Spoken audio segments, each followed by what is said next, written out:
de semi-pondérables images, demeures, théières, dentelles, chevaux, chiens, domestiques, papotage sur les royalties, lubricité coûteuse, society, longue conversation sur sa dernière pièce, qui est pièce sur le Christ, un des points qui me tourmente encore, résurrection, etc. Je parle, peut-être j'ai tort, de myrrhe, M-Y-2-R-H-E. Je ne crois pas aux plaies, dit-il, P-L-A-I-E-S. Mais Paul y croit. Qui a parlé à Pierre? Une sensualité remarquable chez cet humain tout différent des hommes d'aujourd'hui et qui survit à ceux du XIXe siècle, une visible sensualité sans tourment. 18 juillet,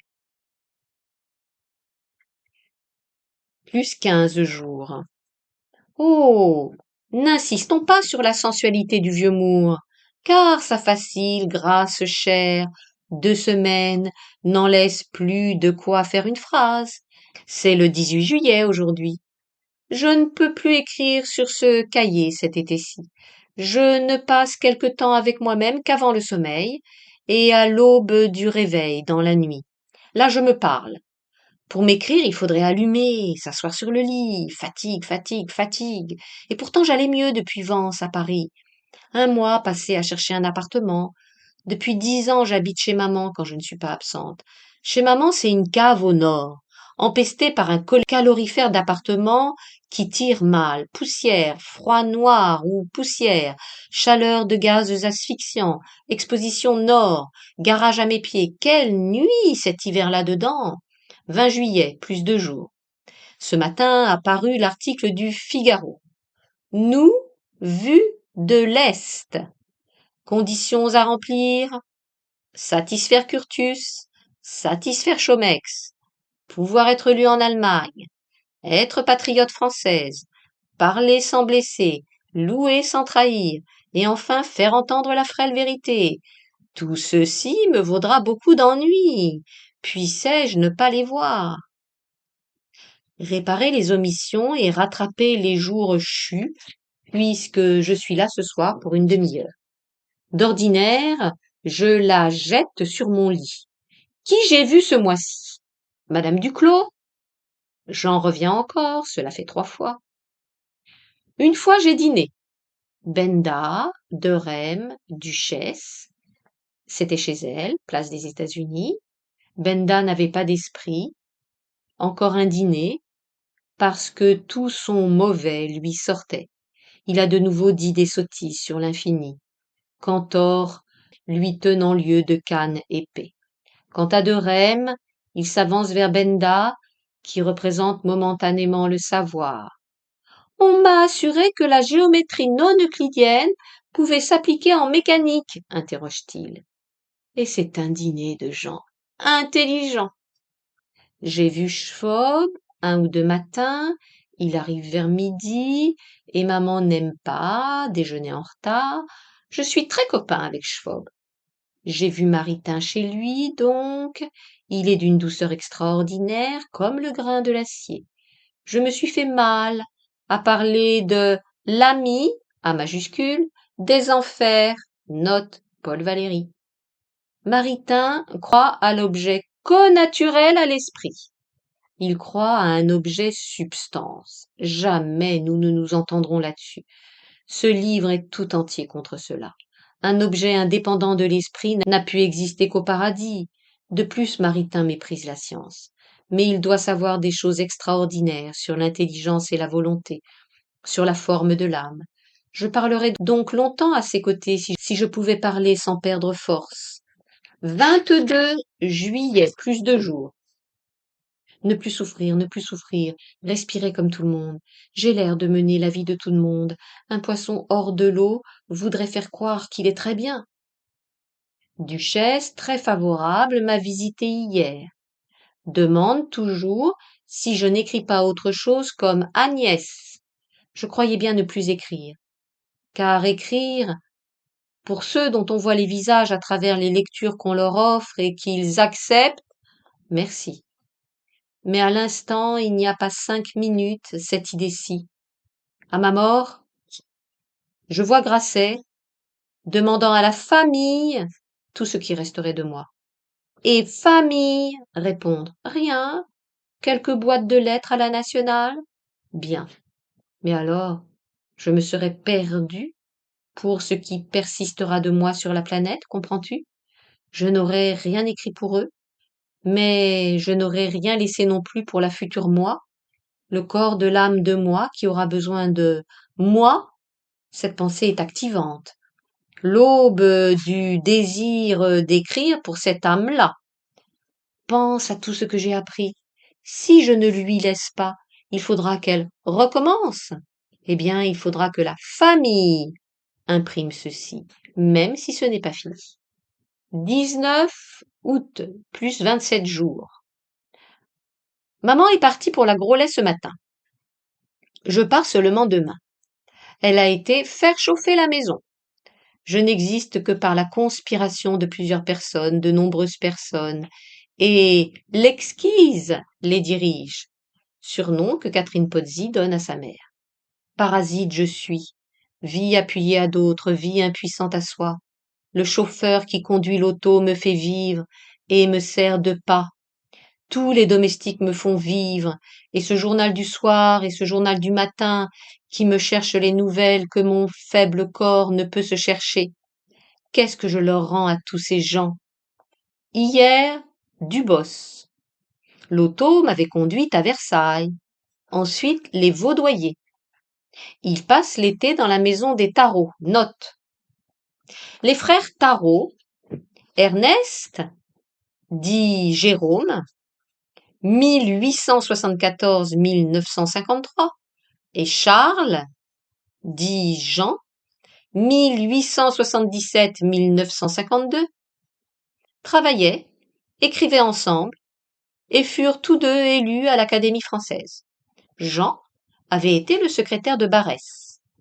En 1906, ils eurent le prix Goncourt avec d'Anglais, l'illustre écrivain.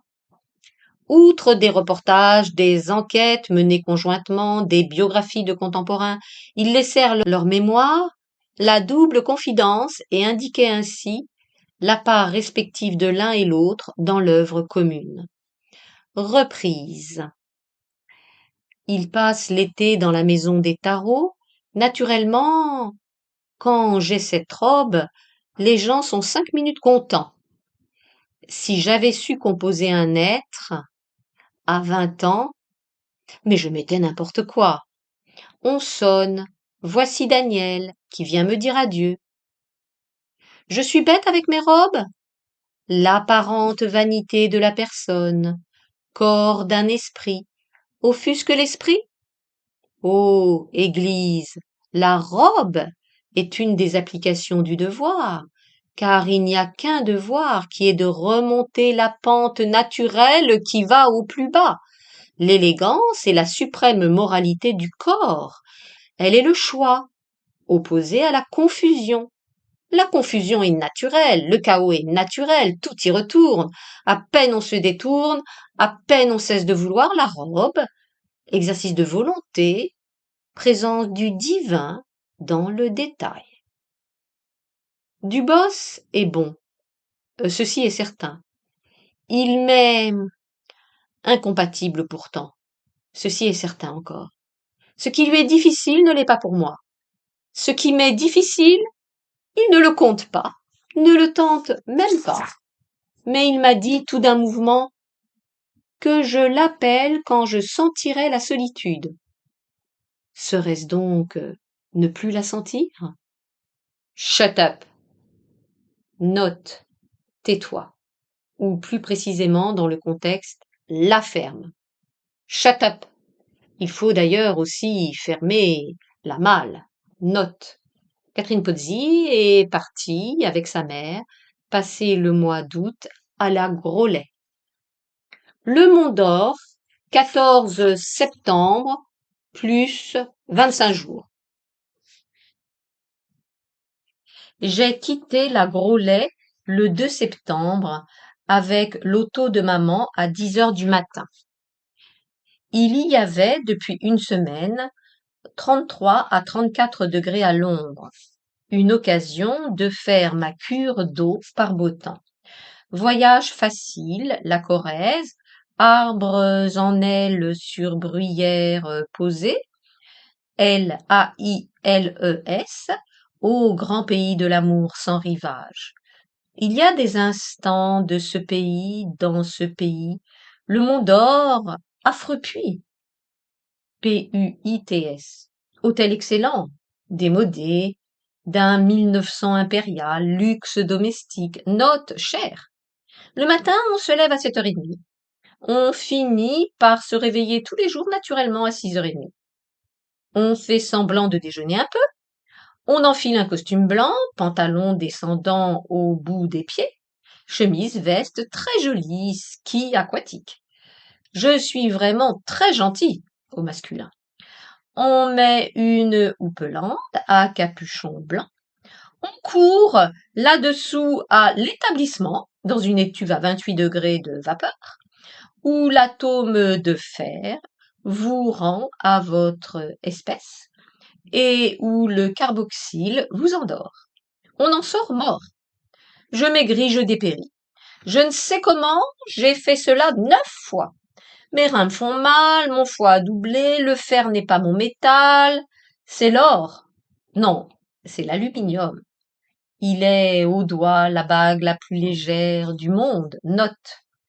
Catherine Cozzi fait ici allusion à une bague que lui avait donnée André Ferney, une bague de guerre en aluminium provenant d'un avion ou d'un obus et portant gravé sur le chaton un K en morse, c'est-à-dire un tiret, un point et un tiret.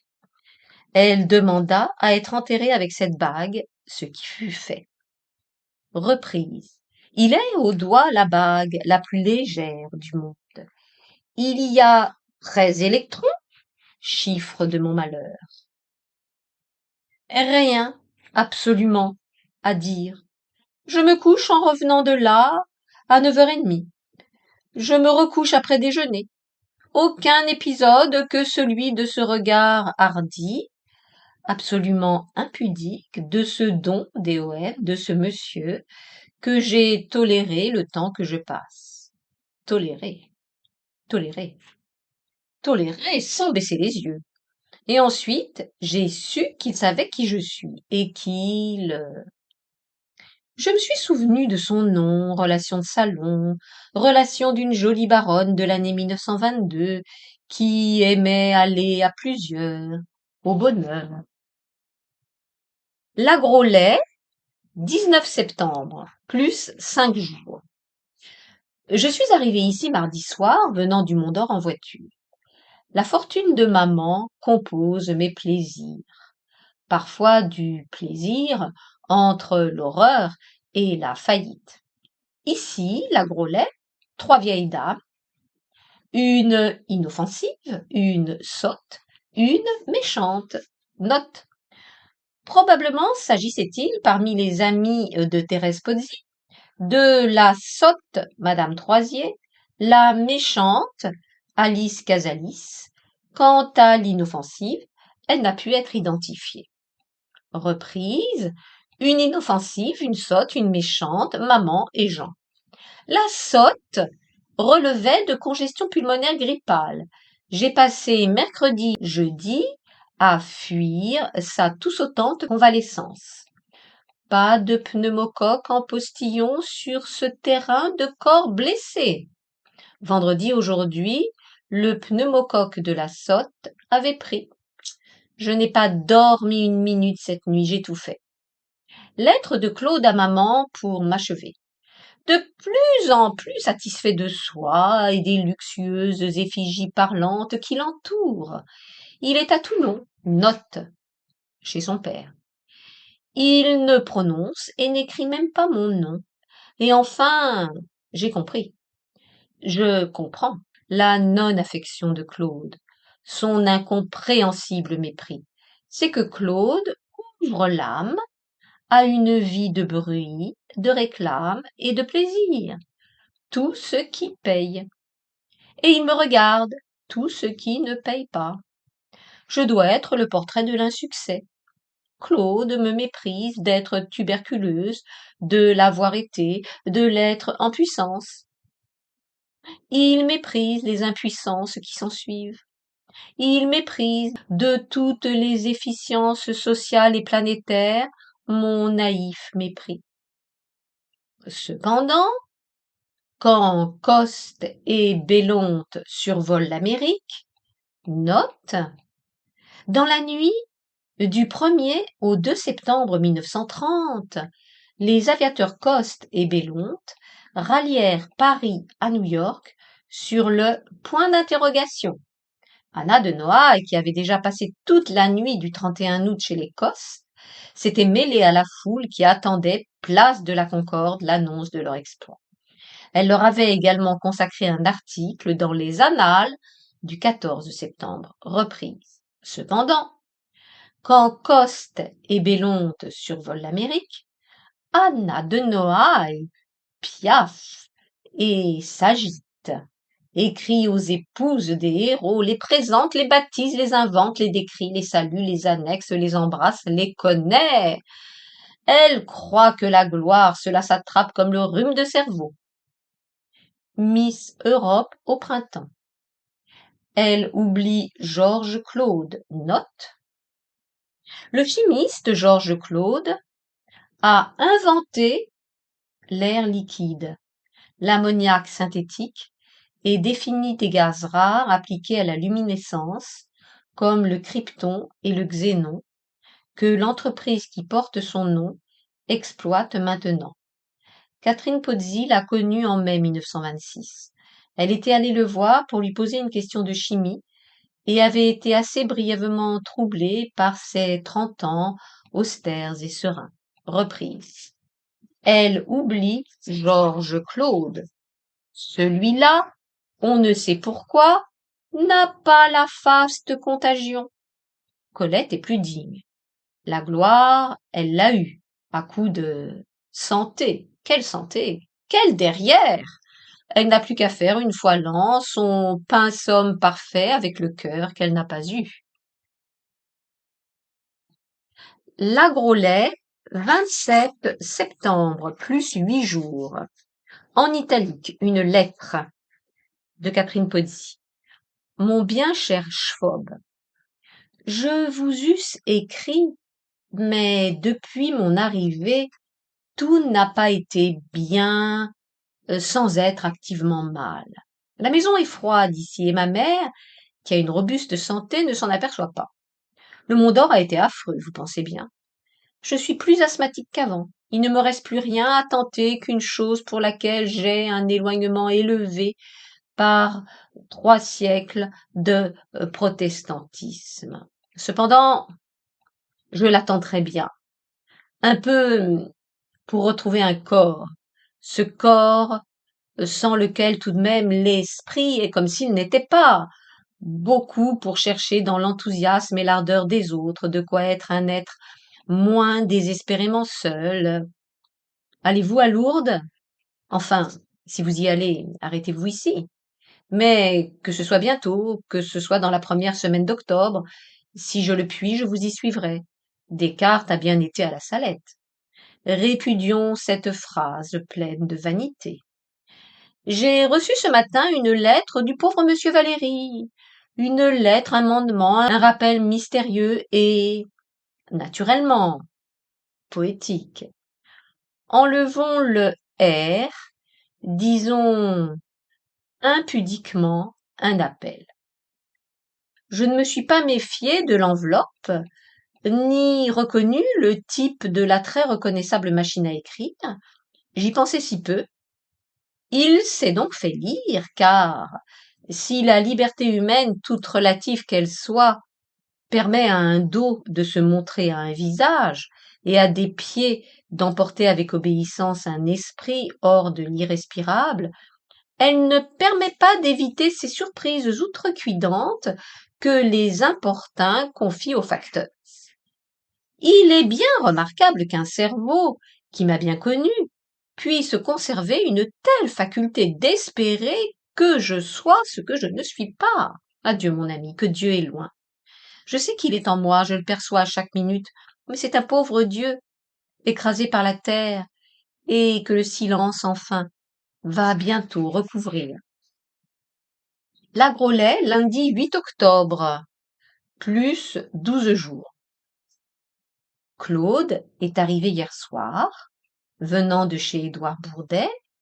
Il est vraiment beau. Il est tout à fait snob. Il a bonne mine.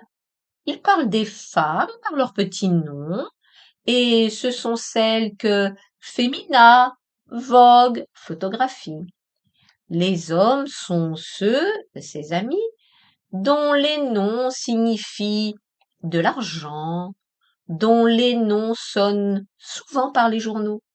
Il m'a salué comme les trois autres dames. Maman, la passante, la méchante, avec un optimisme gracieux.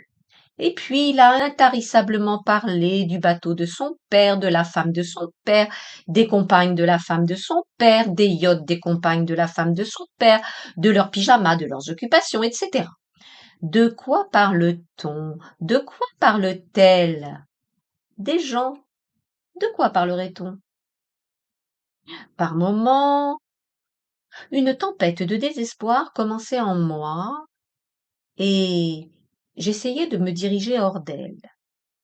Il m'a rapporté le passé que je ne pouvais pas vivre, ces vies vides comme la mort et leur dureté. Si j'aime l'élégance, mon Dieu, c'est parce qu'elle travaille dans le sens contraire à la mort. Mais leur élégance accompagne leur mort. Ils préfèrent ce passé à mon présent, et il ne me l'a pas envoyé dire. Toi, tu existes au-dessus de nous, simple mortel. J'entendais ce simple mortel dit quand j'étais petite, par des parents de province qui se moquaient facilement. Quand ils se prenaient pour simple mortel, c'était toujours contre quelqu'un en bonne part, de même Claude. Il entend bien ne pas quitter sa place de simple mortel pour la mienne. Qu'elle reste au Sinaï et me foute la paix, dit l'inexprimable.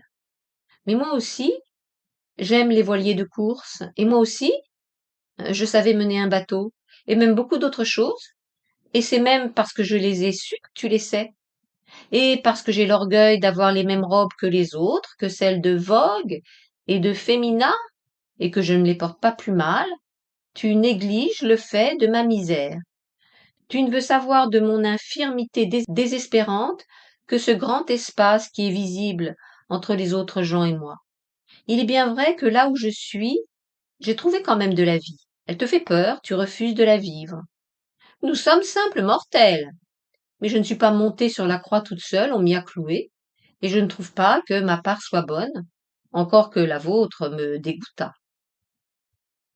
Il faudrait partir pour Vence, je ne puis m'y résoudre.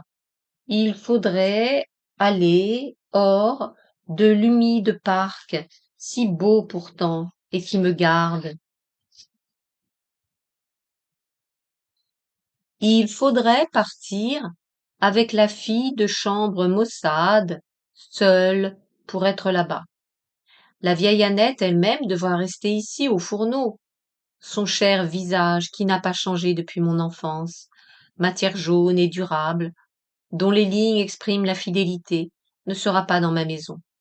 La maison où les palmes s'entortillent aux rosiers tristes ne connaîtra cet octobre que les malveillants jardiniers qui font du bruit sans rien animer.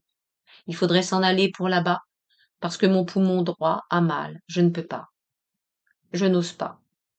J'ai peur de mes pensées, de mes regards, vers la dernière chose humaine qui s'est défaite aussi. Ici, du moins, la maison est pleine d'habitants, il faut aller et venir. Quand je suis devenue malade, j'avais 30 ans. Je souffre assez peu, sauf cette écrasante fatigue. Quelquefois seulement la nuit, de l'asthme ou l'autre maladie, est-ce qu'on sait. Alors, j'étouffe une angoisse à demi intellectuelle, à demi physique, un immédiat désespoir, je tousse pour rien, longtemps, et Dieu merci, proprement, d'une tousse sèche comme une boîte claque.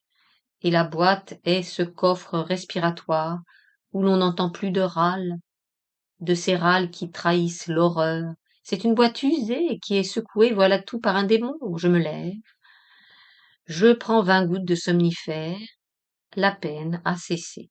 Et le jour, parfois, j'oublie. J'oublie dans Eddington. Note, Sir Arthur Stanley Eddington, 1882-1944, avait été élu à la chaire d'astronomie et de philosophie expérimentale de l'université de Cambridge, dont il devint aussi directeur de l'observatoire. Il fonda une discipline nouvelle en astronomie, la dynamique stellaire. J'oublie dans Eddington, dans une idée que j'ai d'une nouvelle chimie. J'oublie même dans Jean-Jacques Rousseau. Il faut, pour que j'aie sérieusement envie de mourir, qu'une voix venue du pays des yachts et des personnes contentes me dise: nous autres, simples mortels, Vence, 14 octobre, plus 6 jours. Nous avons quitté la Grollet le 10. Maman est venue avec moi. Je lui avais fait peur. Chez moi, le corps de l'âme brise le corps. Et il est bien vrai que depuis septembre, de savoir que Claude m'était si peu lié, je mourais.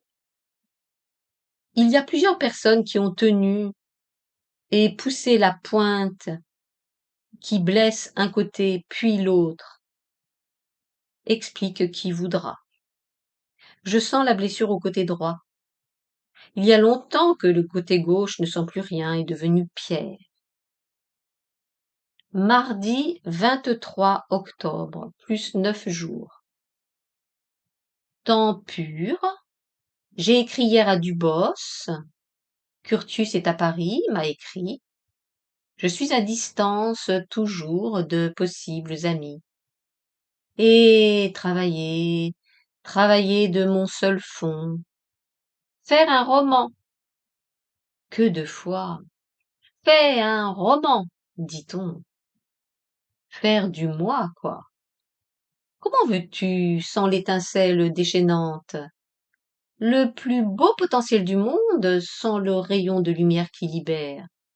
Goethe, enfermé dans la lune, seul, seul, seul, deviendrait muet. Parfois, maintenant, je sens avec terreur que je n'ai plus envie de faire effort.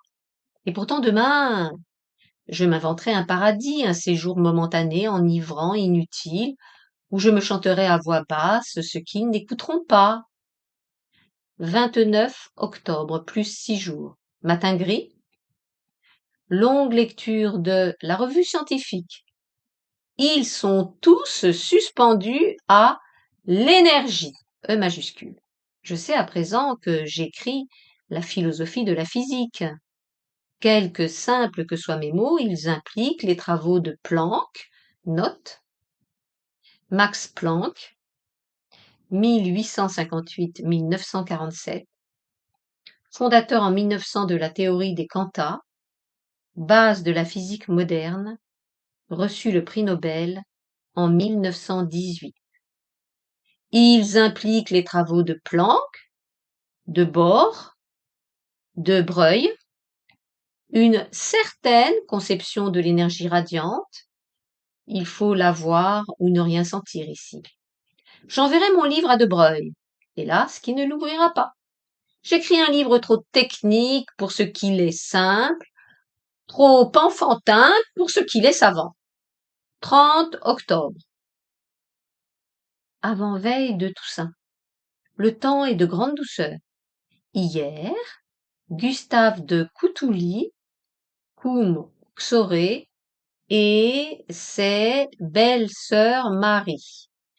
Note, Gustave de Coutouli, qui est le fils de Sarah Pozzi, tante de Catherine Pozzi, et donc son cousin. Ils ont passé quelques vacances ensemble à la Grollet. Aujourd'hui, c'est avec femme et belle famille qu'il rend visite à sa parente. Hier, Gustave de Coutouly, Uxoré et ses belles sœurs Marie. Ai-je parlé à voix haute? Depuis la Froment d'or, je puis parler à voix haute, normal, mais après, j'ai tout de même les cordes vocales en feu. Le soir, visage de moi dans la glace du mur, visage du noyer. Je regarde le visage, vraiment bien curieux. Il est avancé, tendu en avant vers l'atmosphère. Il n'est qu'un appel à l'air, qu'un cri muet vers l'air, la douleur dans la tragique respiration. Figuré, l'étrange visage. Quand il souffre, il redescend de quelques siècles. Une douleur moyenne, un état d'ascétisme sans affre, le recul à l'Italie. Mais l'agonie le place immédiatement en Égypte. Quelle Carine, sous quelle dynastie respire là, tant à respirer? La veille, à voir son corps passer, passant toujours comme une ombre, glissant par le travers du film, sans demeurer. Note.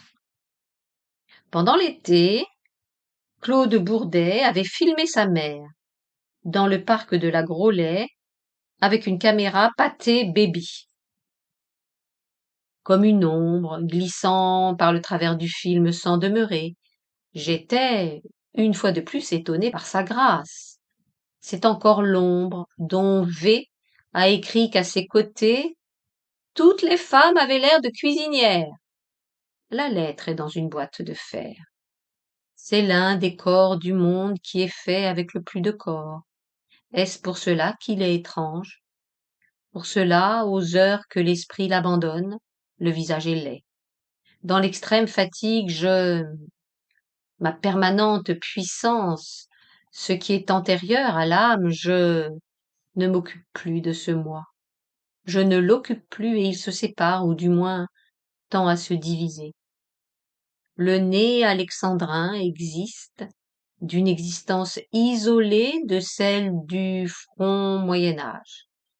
Les sourcils parfaits à rêver au-dessus d'un regard indien sont un signe inutile. Les dents éclatantes ne font plus penser à l'ivoire, mais à l'os, parce que nulle lumière du regard n'allie la bouche aux yeux. Et comme la tête est très étroite, soudain, il donne une impression de fin, F-I-N. Ces traits qui ne se connaissent plus. Un cadavre, c'est cela. Le nez ignore la bouche, le front ignore le nez. Un cadavre d'il y a 25 000 ans. Jour des morts, 1er novembre. Anniversaire de la mort de Georgie R.D. ce matin. Il y a du diable dans son sourire, disait F. d'elle. Note. Femina ou Madame Bulto. Première tentation de cette existence. Première victoire, premier parfum, premier usage de la force, premier hommage au vrai amour, première fidélité. Le trouble, grâce à toi, a passé dans ma vie, premier refus. Je n'aime pas ce cahier à la gloire de Carine. Il fait la théorie de la non-valeur de la personne à droite et dresse à gauche une statue de personne à promener pour mon cortège funèbre, le mien, la mienne. Quel retour du poids. Entre le 1er et le 6 novembre 1930, une nuit.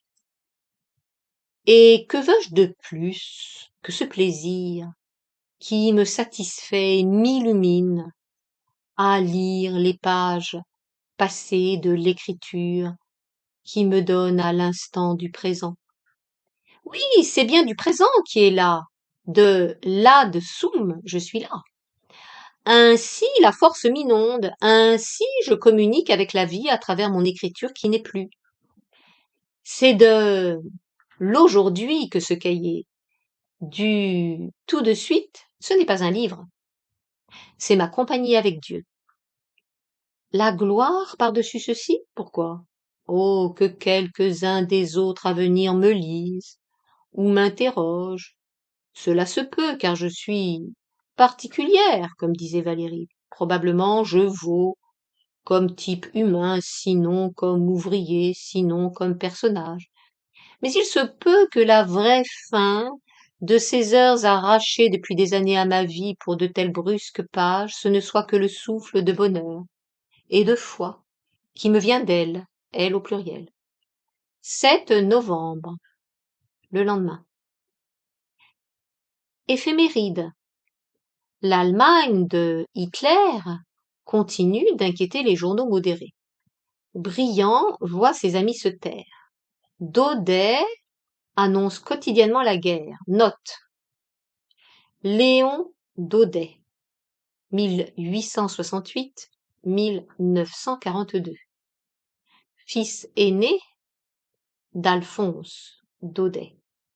Membre de l'Académie Goncourt, écrivit romans, pamphlets et mémoires avec une vigueur que n'égalait que la violence de ses articles dans l'Action française, journal qu'il avait fondé en 1908 avec Charles Maurras et qu'il dirigeait. Son éditorial du 6 novembre 1930, titré La Chambre sous Croupion, annonçait effectivement Demain, le canon parlera. Par ailleurs, Léon Daudet avait littéralement insulté Samuel Pozzi dans Devant la douleur, souvenir des milieux littéraires, politiques, artistiques et médicaux de 1880 à 1905. Édition Nouvelle Librairie Nationale 1915. Mais il savait aussi être le fidèle ami de Madame Bulto et d'Anna de Noailles. Reprise. Daudet annonce quotidiennement la guerre. L'hiver est déjà installé sur la France, mais non ici. Tempête à Paris, la Michaudière joue encore le sexe faible de mon mari. Note. Le sexe faible, comédie d'Édouard Bourdet, est jouée depuis le 10 décembre 1929 au théâtre de la Michaudière avec Marguerite Moreno, Pierre Brasseur et Victor Boucher, l'acteur fétiche de Bourdet. Cette pièce sera à l'affiche pendant plus de 2 ans. Reprise. Le sexe faible de mon mari, un livre de Siegfried sort, il est médiocre, note. Il s'agit du Tableau des partis en France, Grasset 1930. Reprise, un livre de Siegfried sort, il est médiocre. Coste et Bellonte, après avoir traversé pour la première fois de l'Atlantique d'Europe à l'autre bord, reviennent. Et Madame de Noailles s'est produite à l'hôtel de ville en petite fille qui récite le compliment. Note. Anna de Noailles a prononcé un discours de réception pour les 2 aviateurs à l'hôtel de ville le 25 octobre 1930. Georges Claude est revenu de la Havane, ayant mis au point la première exploitation planétaire du mouvement perpétuel de seconde espèce, et personne n'a rien dit. Note. Après avoir essuyé 2 graves échecs, Georges Claude avait réussi à utiliser la différence de température d'origine naturelle entre la surface et le fond de la baie de Matanzas pour produire de l'énergie selon le principe de Carnot. Le prix Nobel, donné à Sinclair Lewis, est remanqué par Valérie. Note. Sinclair Lewis, auteur à succès américain, avait été préféré lors de l'attribution du prix Nobel 1930 de littérature à Théodore Dreiser, en fait, plutôt qu'à Paul Valéry. Reprise. L'Italie dispute à la France un plus de vaisseaux. La bourse est mauvaise, les cracks d'Amérique entraînent des banques européennes. Mon cousin, le riche de Hollande, est ruiné. La saison est mauvaise pour toutes les industries. Les robes de Chanel se vendent encore 8000 francs. Les jupes sont à mi-jambe le matin et longues le soir. Les chapeaux horriblement petits. On portera de l'astrakan marron. du Breitschwanz et de l'agneau rasé. 8 novembre, le lendemain. Presque tous les corps, perdus dans la nuit d'Europe ou le jour d'Asie, écrasés eux aussi par la vanité de leur vie, pleins de haine pour ce qui, au matin, se réveillerait, se consolerait avec des dieux. Ah, qu'il en exista pour pouvoir hurler comme ces chiens, que rien ne pouvait justifier la fin d'une existence humaine. Le dernier roman de Malraux. Note. Extrait de la Voix royale d'André Malraux, Grasset 1930. Trop d'incidentes, la proposition sujet souvent équivoque, et ne trouvant pas la proposition complément, répétition, impropriété. Et pourtant, là-dedans, à travers l'illisible de ce gros récit à moyens peu coûteux, car l'on a des flèches empoisonnées, des bourreaux, des révoltés, des anamites, des tonkinois, des surhommes, pour rien dans son encrier. Il y a du talent.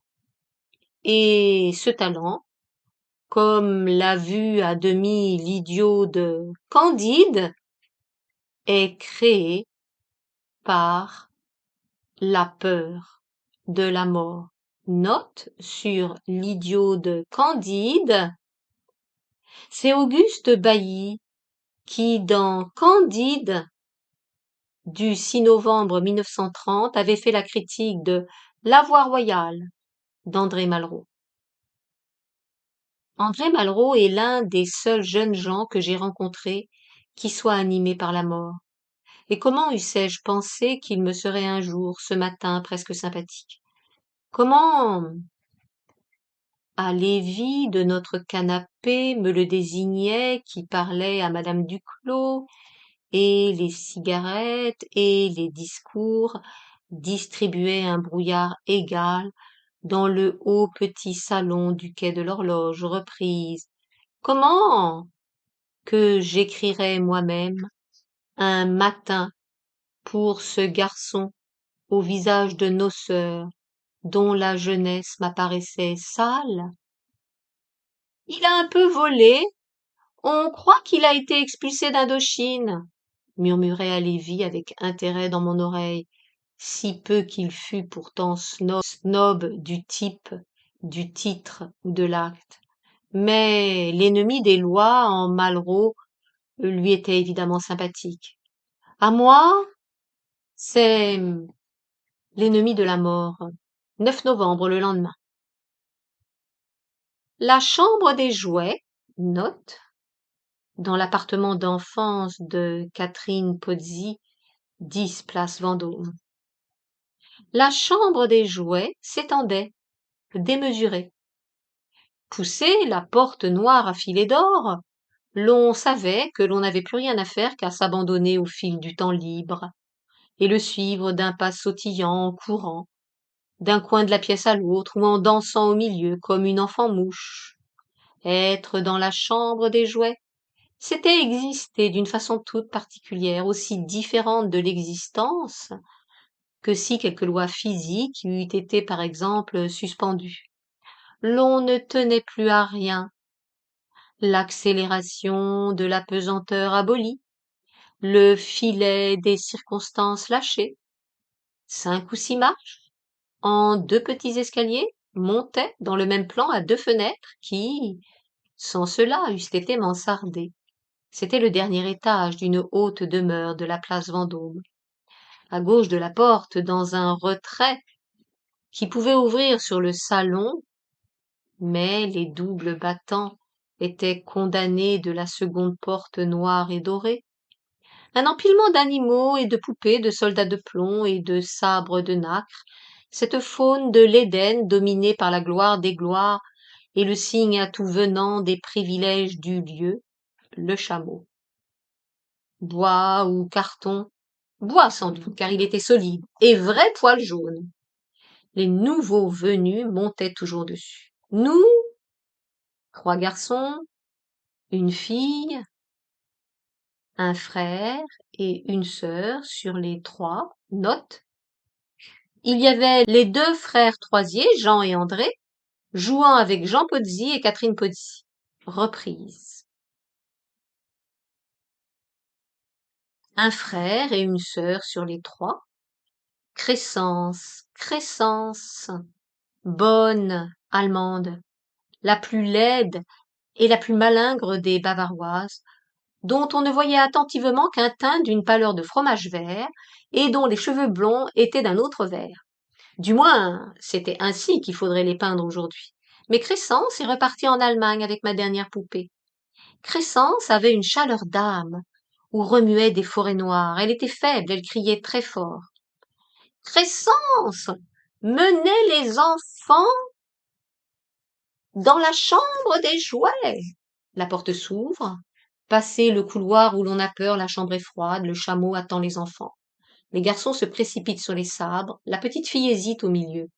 Crescence prend la poignée de la manivelle de l'ariston, qu'aucun phonographe de l'avenir n'égalera plus et joue le beau Danube bleu. Ô cœur égaré, cœur appelé, ô vague plus haute, bien plus haute que moi. Ce n'est plus une autre existence, c'est une autre moi. J'hésite, je cède sans hésiter. Je jette un corps étroit et 2 pieds chaussés de petites pantoufles à la mer. Je danse, je danse. Je réponds à tout, je vais comme l'onde veut. Je bois mon propre cœur, je le perds, j'en change. Le beau Danube bleu est une promesse menaçante. Belle comme l'avenir et sans aucune mémoire, il occupe tout le souvenir. Je berce des amours inconnus dans mon petit cœur. Il se pâme d'avoir avant moi, perdu cœur. Je danse, je danse, je danse, le passé de l'amour. L'amour qui viendra, je danse, devant un gouffre d'avenir où je dois voler. J'ai écrit ceci un soir, parce que Radio Toulouse, à la TSF, a joué Le beau Danube bleu. 14 novembre, plus 5 jours. Il y a des instants très courts où je crois que j'écris un livre qui les délivrera tous. L'état de Nietzsche au-dessus de Gênes. Il y a des instants constants où je crois que personne ne le considérera. Pourquoi est-ce donc que je passe ma vie à le penser? Parce que ma vie fleurit pour cela. Ce livre et ma vie sont tels qu'il ne m'est plus possible de les séparer. Quand j'ai écrit toutes les idées, ou du moins l'idée directrice en 1915, celle du corps de l'âme, et alors je ne voyais aucun chemin qui menât à l'esprit reprise. Quand j'ai écrit toutes les idées, ou du moins l'idée directrice en 1915, celle du corps de l'âme, je pouvais encore me séparer de ce livre et vivre à part. Dieu sait, Dieu, ce que j'ai vécu à part. Maintenant, le livre me conduit. Peut-être mourrai-je le soir du jour où je l'aurai fini. Mourrai, laissant un fruit fait de toutes mes forces, que personne ne mangera.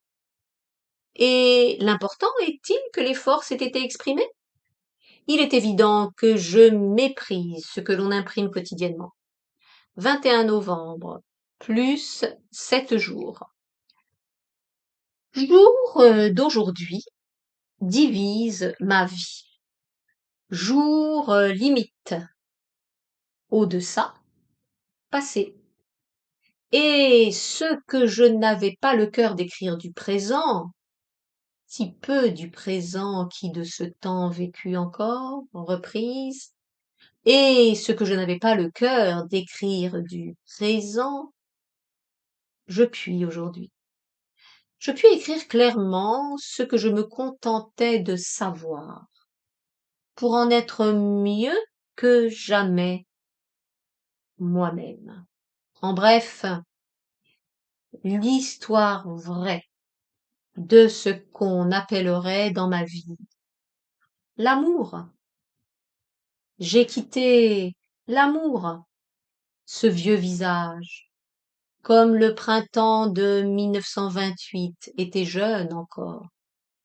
Je l'avais quitté en 1925 pour une fade raison, une honorable et molle raison, parce que l'amour ne se séparait pas du tout de l'édifice assuré et rassurant des biens de ce monde, ici représenté par Luxor, L'UXOR.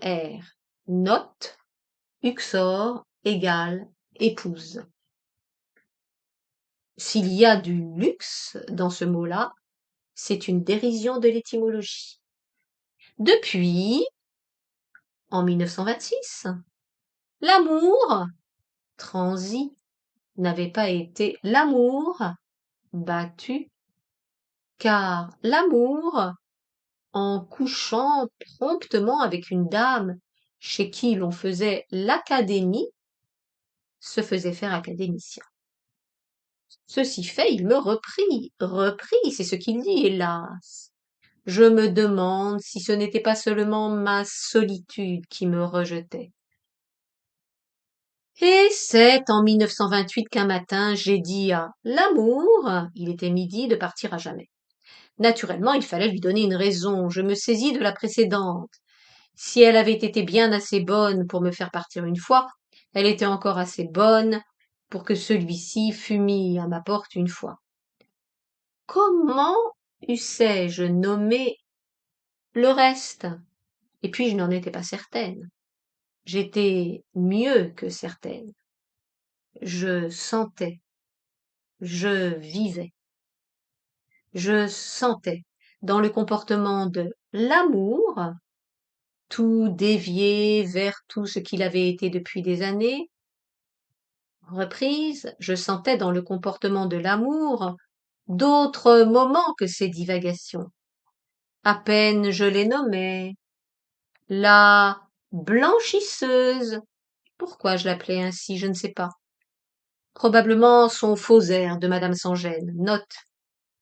La blanchisseuse désigne très probablement Marie-Louise Bousquet.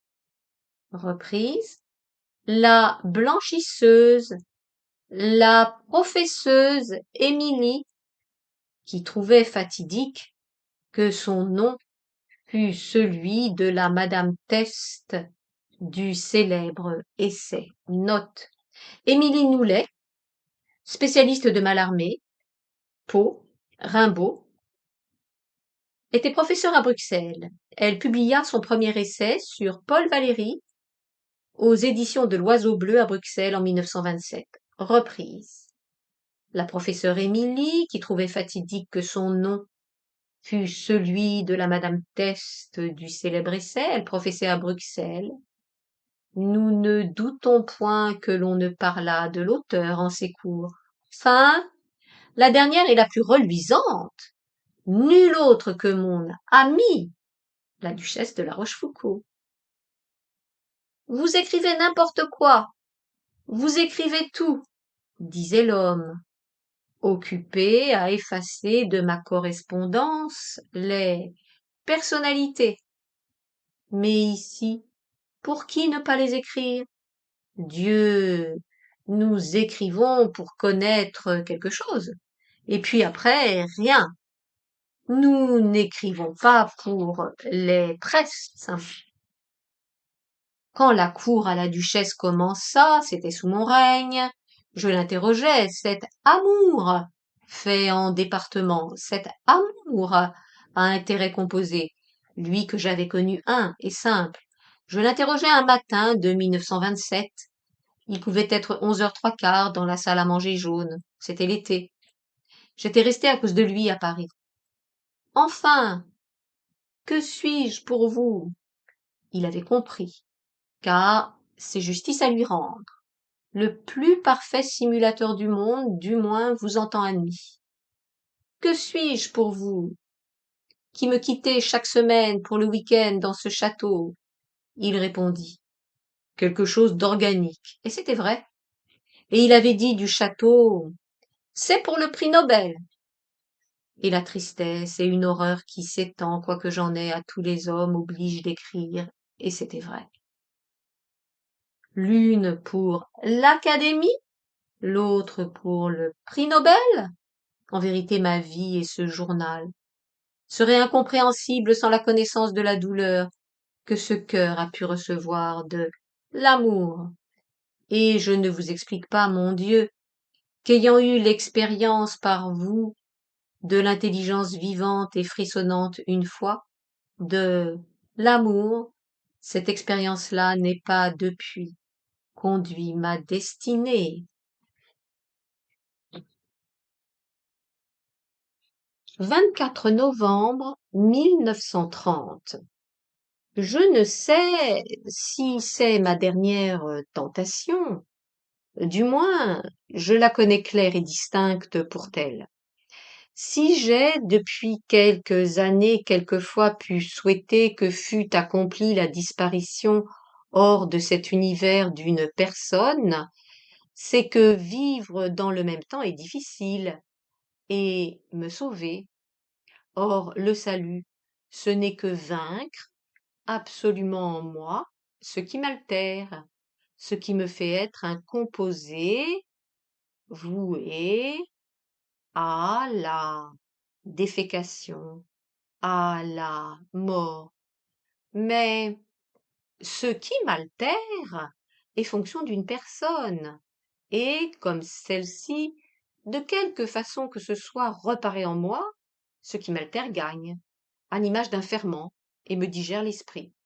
Cependant, Dieu ne permet plus que je sois défaite. Voici le prix de la solitude. En 1927, quand le possible de cet aujourd'hui, de ces deux êtres, note Edmé et eux, de La Rochefoucauld et Paul Valéry, reprise.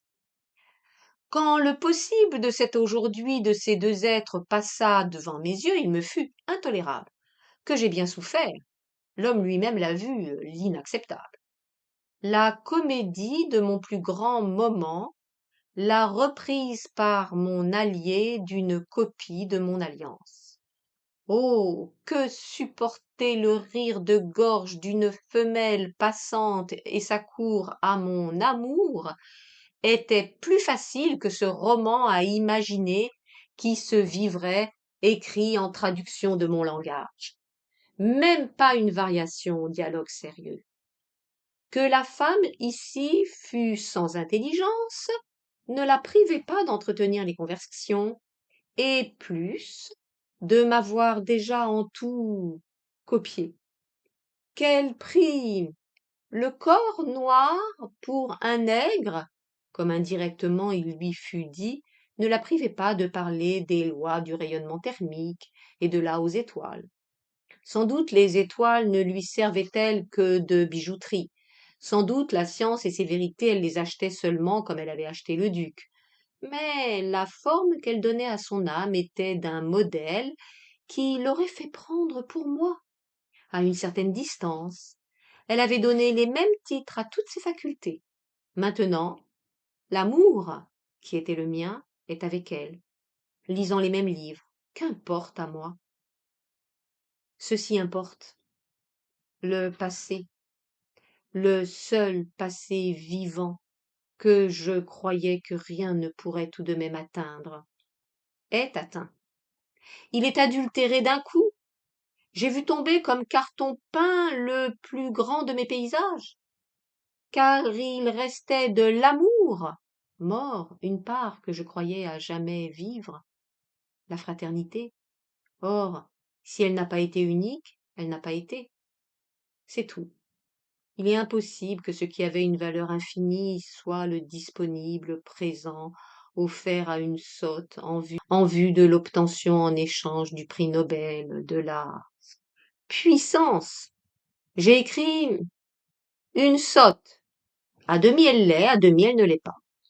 Elle m'a, il est vrai, exaspérée comme aucune sotte ne l'a pu faire, et les cahiers précédents, tout un prévoyant de l'avenir qu'ils fussent, l'avouaient. Cependant, elle me touchait aussi. Elle singeait perpétuellement l'érudition, mais elle n'était préoccupée que de mes admirations. Elle avait des mathématiques en simili, mais elle avait voulu les apprendre.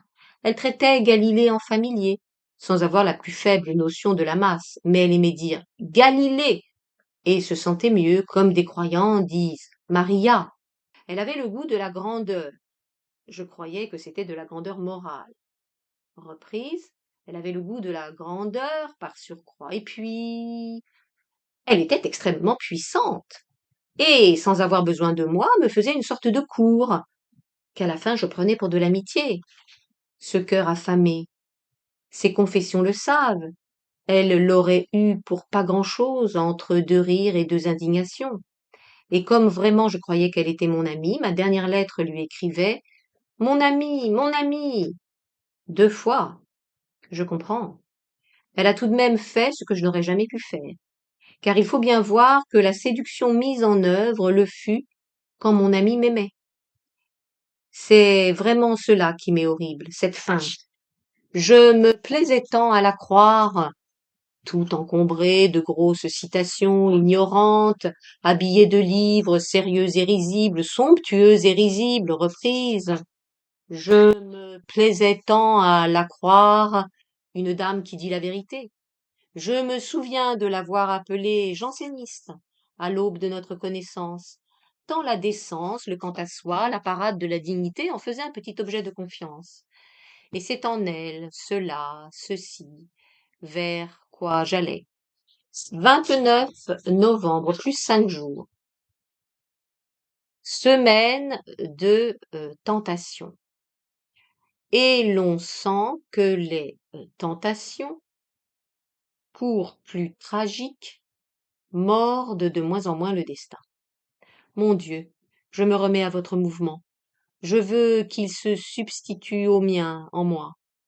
Le premier jour, le 21, j'ai curieusement observé que je prenais avec la douleur les mêmes précautions, précisément les mêmes qu'en l'été de 1927. Ceci suffirait à démontrer qu'il s'agissait alors de la même douleur. Ainsi, je me suis surprise à marcher dans ma chambre en prenant des égards extrêmes afin que mon corps se déplaçât doucement dans l'air. Tout était comme si quelque motion brusque, encore qui ne se cognât à rien, pouvait l'appuyer durement. Quoi? Quel éther? Reprise. Pouvait l'appuyer durement à... Quoi? Quel éther? Et rendre aigu le mal de la blessure, ou à quelle peau? Mais les précautions étaient inutiles. La blessure était indolore. Il n'y avait pas de blessure. Il n'y avait rien que la trace de la blessure de 1927 qui ne sentait plus rien, et dont je pensais qu'elle allait sentir ceci. Je n'ai pâti aucunement ici. Il n'y a ici que de la tristesse, et cette tristesse ne m'est même pas apportée, envoyée par Paul Valéry. Elle me vient toute de la dame qui m'appelle amie. C'est cela, l'univers humain. Photiadès en disait elle a le semblant de tout. Sa noblesse n'est pas à elle. Ni son mari, ni ses amis, ni ses opinions, ni sa culture, ni son amour.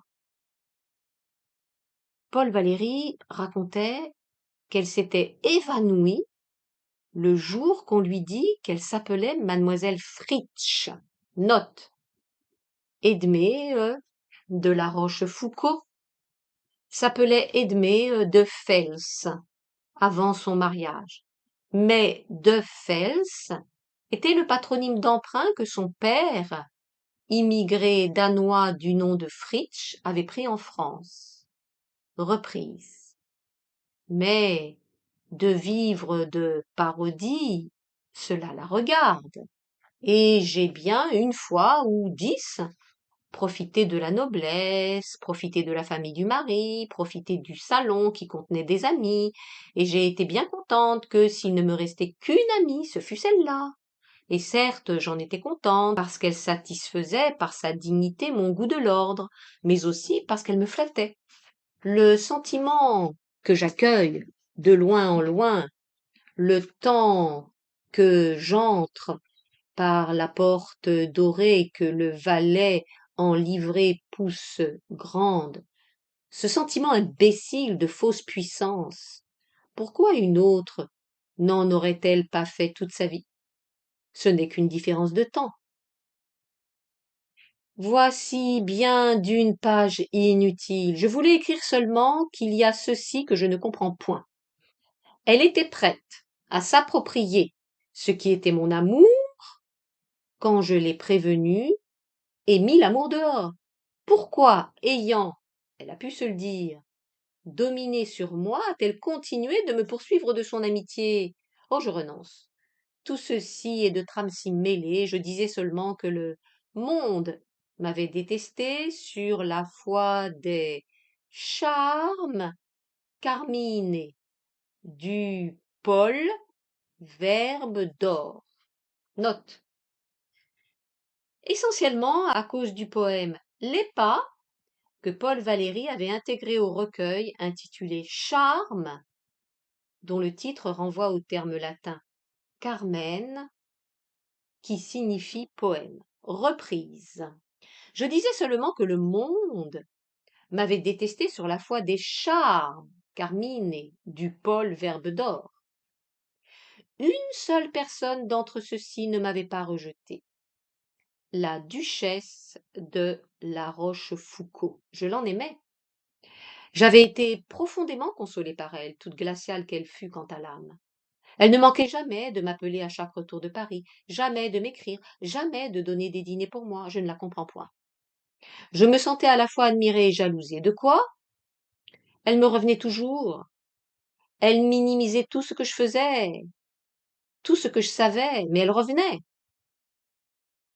Par moments, j'ai cru que lui tentait de participer encore à ma vie par elle.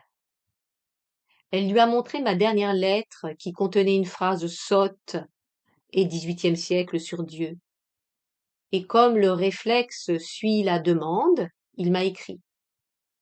J'ai reçu cet octobre, cet CET, cet octobre, cette lettre ornée de points d'exclamation et de dates. L'impuissance de Dieu, avais-je écrit. Je n'ai pas répondu. J'ai pensé, il n'est donc pas comblé ou qu'il aime. Il n'a donc pas ce qui fut moi ou qu'il soit. 9 décembre, plus 10 jours.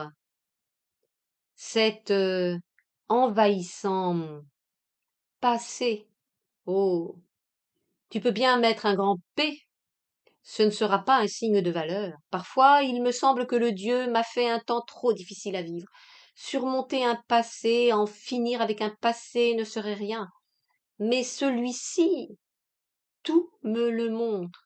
Je ne puis pas ouvrir un journal que je n'y trouve un nom, des récits, comptes rendus, figures, pas une revue qui ne contienne une de ces études, CES, une de ces études payées en faveur, en intervention, en démarche, au moins une référence, au moins le nom et une anecdote, le nom et un jugement, un oukase tombé d'une bouche ravagée par les paroles, un peu de venin, écume aux commissures.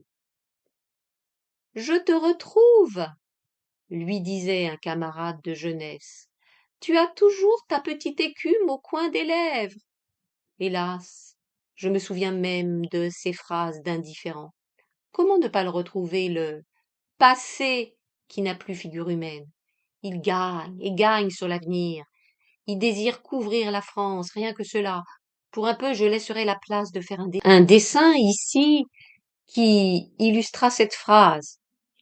Un petit pornographie, comme il en fit. Être Robespierre, Être Caligula. Si j'avais de la volonté, je serais Caligula. Ah, on peut bien tout espérer des années 1900 passées 30. Schwab sourit, incrédule, si je lui raconte qu'en 1926, un matin, cet homme parlant d'ambition d'avenir et ayant tout gagné, répondit à la question naturelle qu'une grande puissance politique serait son fait. Quoi? La puissance politique alors? Oui. Vous auriez le pouvoir? Pas personnellement. Mener ceux qui ont le pouvoir. Comment? Où? Qui? Quand? Par quels moyens? Je ne sais pas. Je sens venir. À présent, je sais qu'il y arrivera, et je voudrais n'être plus française. Je voudrais, s'il dirige jamais la France, le malheureux, ne comprendre même plus le français. 10 décembre. Le lendemain. J'ai lu il y a une quinzaine de jours un roman admirable, Le Grand Maulne, à peu près le seul roman de ces temps-ci. Tissage inégalé de fantastique et de données immédiats et frustes. Les enfants terribles de Cocteau, voilà la caricature. De même, dans numéros anciens de la NRF, très instructifs articles de et sur André Lhote. La peinture est un des faits philosophiques les plus intéressants de l'époque. Pourquoi et comment ils veulent éliminer une des dimensions de l'espace, la profondeur, assimilée à la matière, point d'exclamation. C'est que la profondeur n'admet pas l'arabesque, qui serait l'esprit. 12 décembre, le soir, plus de jours. Maman est partie, dans la salle des bagages de la gare de Nice, en pleurant. Viens bientôt, disait-elle, viens bientôt. Je suis remontée dans l'auto, magasin, cinéma, où je me suis mêlée à une meute à peine humaine. Je rentre, je tousse, j'ai froid. Le courrier de 7h30, une lettre d'Henri de Régnier à maman que j'ouvre en me trompant. Loulouse est morte. Note. Marie-Louise Louis, dite Loulouse, femme de Pierre Louis, puis d'Auguste Gilbert de Voisin, était la sœur de Marie de Régnier et de Hélène Doumic. Reprise. Marie fait dire qu'on me l'apprenne avant que je ne le lise. Et, en une fraction d'instant, je suis dans le silence absolu. Il se passe que Loulouse, puissamment, me réduit au silence, comme je comprends la mort. Et c'est de la sollicitude de Côte que j'ai le cœur en larmes. Dans ces larmes, elle a pensé qu'il ne fallait pas que je sois atteinte. Par quoi? Par l'image de ma mort? Loulouse est morte de Pierre Louis, comme nos morts seront fraternels. Et cela n'implique pas que Loulouse aima encore l'assassin. Jamais un être mieux que Loulouse n'a montré l'être blessé à mort au milieu de ses fleurs, de ses meubles, de ses soies, dans l'ordre et le luxe de sa beauté. Sœur de moi. De là où tu es, m'enverras-tu qui effacera ce qui est ici semblable à ce que tu as subi quand je ne te connaissais pas encore? Dimanche 14 décembre, plus de jours. Très beau printemps d'un jour.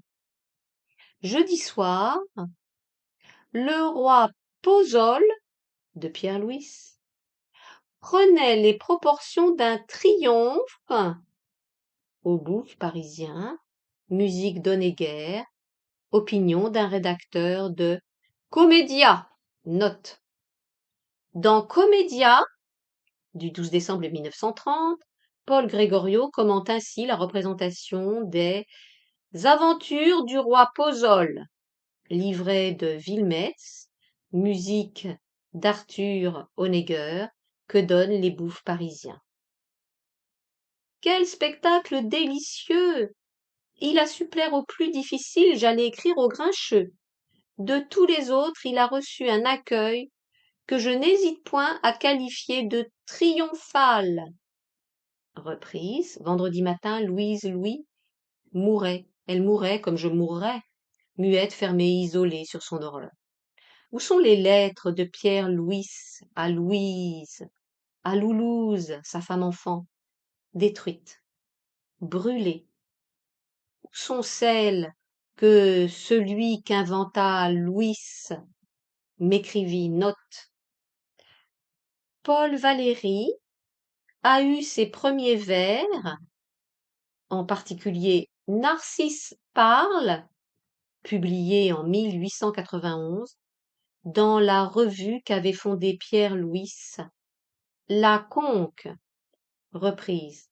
Où seront celles que celui qu'inventa Pierre Louis m'écrivit? Loulouse, il ne restera rien de nous.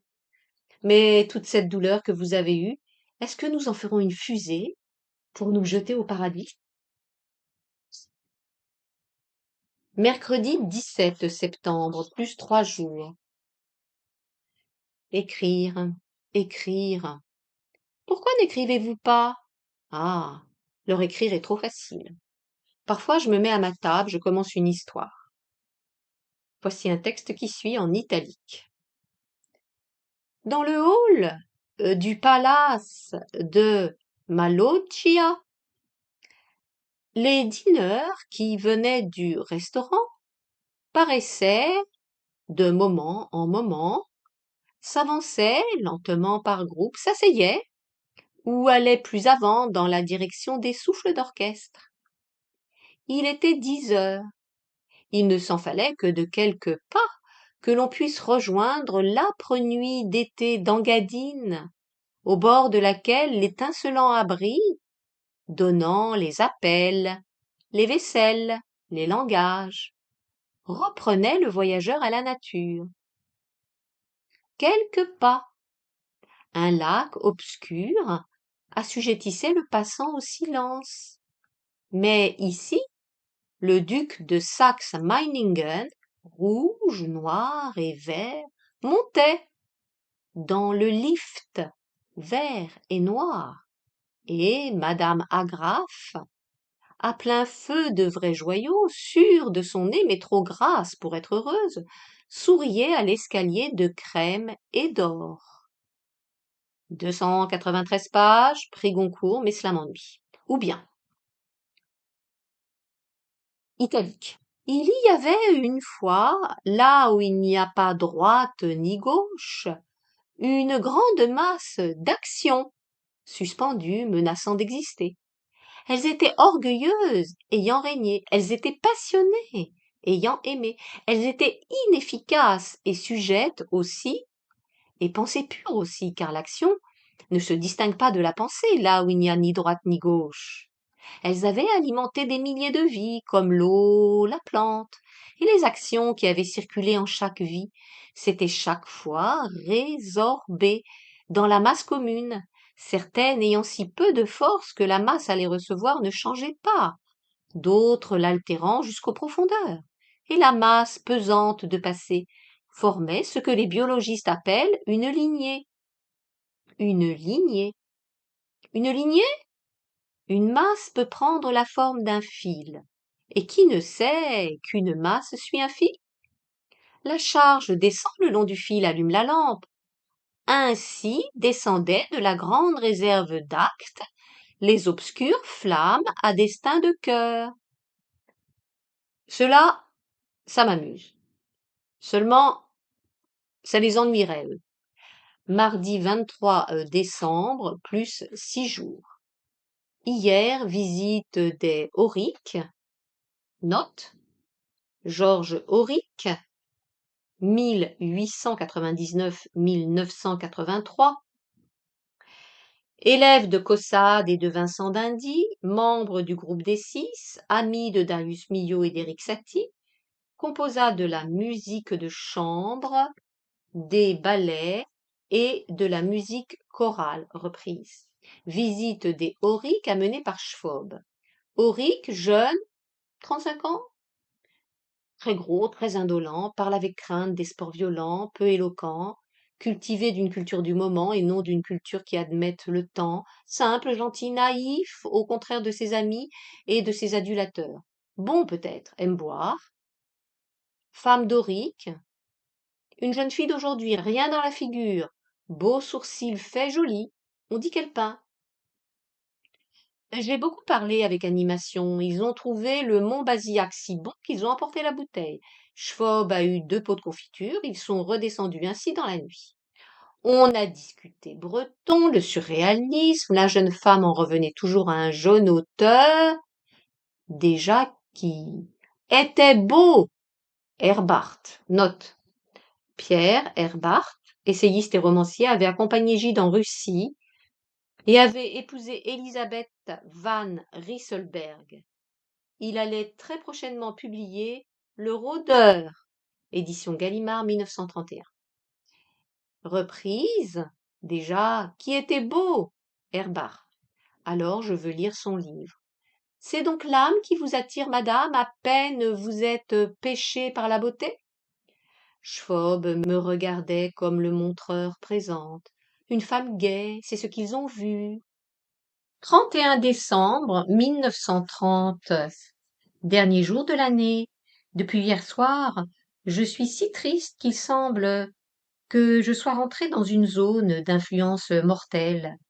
Certains événements qu'on ne sait pas, peut-être qu'ils créent un champ, CHAMP, et que les âmes exercées le perçoivent sans le situer. Minuit, AV. Fin du journal de l'année 1930.